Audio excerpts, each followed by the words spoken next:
Late at night, Homer was tossing and turning. The hair was invading his brain. It was as if it wanted to destroy his mind and take over. It all started 2 days ago when Snake was caught smoking in a convenience store by Chief Wiggum and was immediately sentenced to death. With so many witnesses, Snake didn't even try to deny it. Because of that, Snake was definitely going to want revenge on them. Actually, there was even a TV news crew hidden there. To boost their ratings, they broadcasted Snake's execution nationwide, using the most eye-catching setup. As Snake sat in the electric chair, the chief's final piece of advice was to never bother anyone with second-hand smoke ever again. Then, a surge of electricity coursed through Snake's body, frying him to a crisp. Once Snake was dead, the chief told everyone to help themselves to his organs. Meanwhile, Homer had finally found a donor for the hair he'd always dreamed of. After the transplant, he looked like a completely different person. Marge couldn't help but say, "If your fly wasn't open, I'd mistake you for James Bond." His family was impressed, but that night Snake's hair began to take effect. It forced its way into Homer's brain and even took over his consciousness. Homer got up, changed his clothes, and went to Apu's shop. As soon as he saw Apu, he went after him. Apu cried out, "You're the one who sent me to the chair, Snake. You're dead." "No, no, no."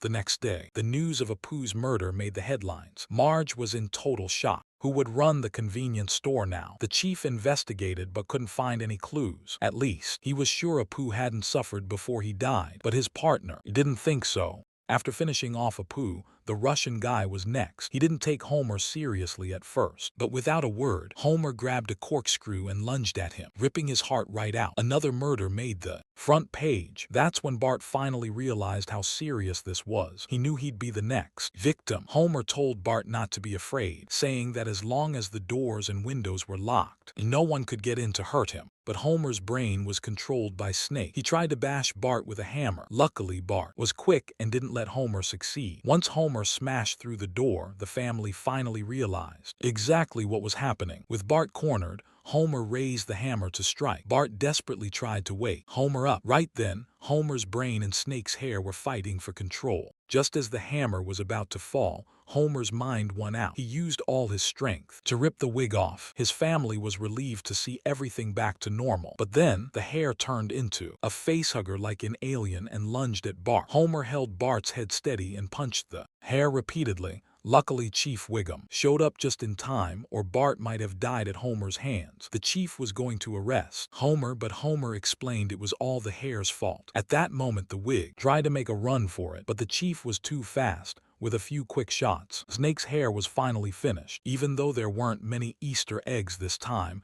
they were all pretty interesting. For example, some parts of this story were actually censored by British TV. At the start, the Russian guy asked Apu if he had any cereal for syphilis patients. Also, the scene where Homer kills the Russian guy by ripping out his heart with a corkscrew was also cut. Honestly, the creators had already toned down the violence in that scene. The original plan was much bloodier, but the show's producer, Mike Scully, asked them to dial it back. Also, the host of the program showing Snake's execution wasn't supposed to be Ed McMahon. It was originally Troy McClure, a character who appeared often, but because his voice actor, Phil Hartman, was murdered by his wife, they had no one to voice the part. They had to make an emergency edit and change the host to Ed McMahon. If you're wondering why Phil Hartman was murdered, let's just say he married the wrong woman. His wife, Bryn Hartman, was deeply unstable. Beyond that, she struggled with long-term alcohol and drug addiction. She had a violent temper and her own career wasn't going well. When she saw her husband becoming more and more successful, they started fighting constantly and even talked about divorce. This led her, on that fateful night, fueled by alcohol and drugs, to shoot Phil Hartman 3 times while he slept. She then drove to a friend's house and confessed what she'd done. Her friend didn't believe her at first, but the next morning, when he went to the house and found Hartman's body, he called the police. When Bryn realized what happened, she went into the bedroom and shot herself. Phil Hartman was an incredibly talented and easygoing guy. A single bad marriage ruined everything. Otherwise, his life could have been even more brilliant. It's truly tragic. This episode's inspiration actually seems to come from The Twilight Zone, specifically the episode Dead Man's Shoes. In that story, a homeless man takes a pair of shoes off a dead body named Dane. The moment he puts them on, he changes and essentially becomes Dane. He goes to Dane's home to clean up, but when he takes the shoes off, he's just a bum again. Dane's wife realizes something is wrong and forces him at gunpoint to put the shoes on and leave. But once the shoes are back on, he turns back into Dane and looks completely different. He takes the gun from his wife and finishes getting ready. Then, he goes to a bar to find the owner who killed him. The owner was prepared and managed to kill him a second time. Before he died, he swore he'd be back for revenge. Just like the start of the story, the bar owner dumps him in an alley where another homeless man appears. He also puts on Dane's shoes. I think you can guess what happens next. The idea of being possessed by an object to seek revenge likely came from that. Finally, if you enjoyed this, please give us a thumbs up. Subscribe for free so you don't miss any of our upcoming videos. That's it for today. See you in the next one.